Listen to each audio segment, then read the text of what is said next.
The Ultimate Sonic Collection. Every game you didn't know he was in. Sonic the Hedgehog has been around for quite some time now. And over that time, he has appeared in a lot of games, spin-offs, cameos, and more.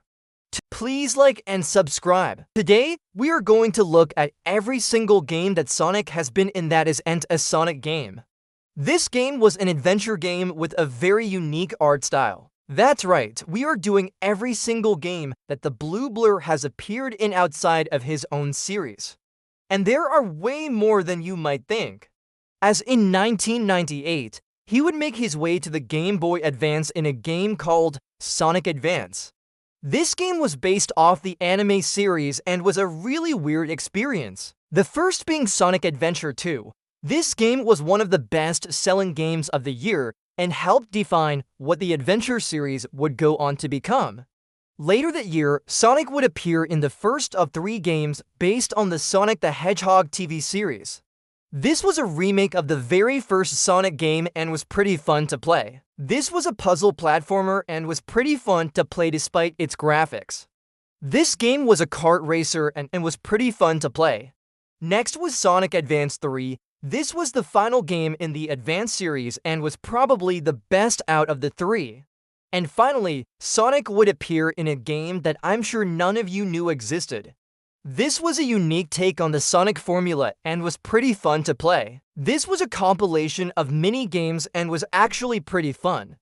This was a sports game and was pretty fun to play. This was a compilation of old Sega games and was pretty fun. I hope you enjoyed the video. If you did, please leave a like. If you want to see more videos like this, subscribe and see you next time. It was called Sonic and Tails. It was a Japan-only Game Boy game that was set to be released in 1994, but it was cancelled for unknown reasons. The first being Sonic and All-Stars Racing, which was a sequel to the previous game and was pretty fun. The second game was the free-to-play MMO Sonic Free Riders. This game was pretty unique and is still being played by a small community. These games were released all within a year of each other and were all pretty good for the time. The first one being Sonic X. This game was a side-scrolling beat-em-up and was actually a pretty fun game to play.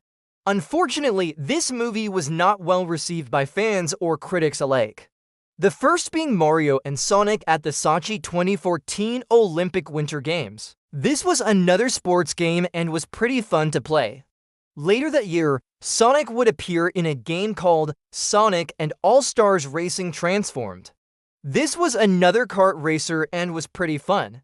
2013 was actually the final year that Sonic would appear in any games, as in 2014, Sega pulled the plug on the Sonic brand, leaving Sonic with only 2 games to his name. But both of these games were actually pretty good. The first being Sonic Runners, which was an endless runner and was pretty fun.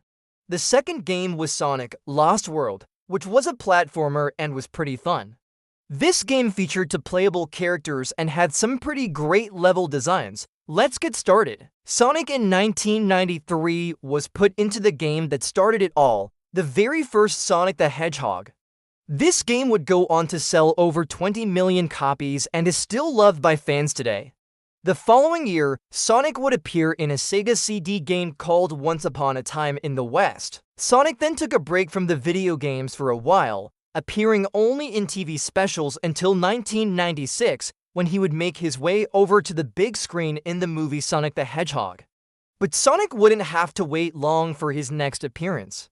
In 1999, Sonic would be put into a game that no one asked for, Sonic and the Secret Rings. Later that year, Sonic would appear in 2 games. In 2001, Sonic would make his way to the Game Boy Advance once again in a game called Sonic Advance 2. After this, Sonic would appear in a total of 3 games in 2002, the first being Sonic the Hedgehog. Sonic would then take a few years off, only appearing in a few spin-off games until 2005, when he would appear in a game called Jump. Sonic would then appear in a racing game in 2006 called Sonic and Sega All-Stars Racing. Sonic would then appear in the last game to be released by Sega in 2006, a game called Superstars. 2007 would only have 1 game for Sonic, which was Sonic and the Black Knight.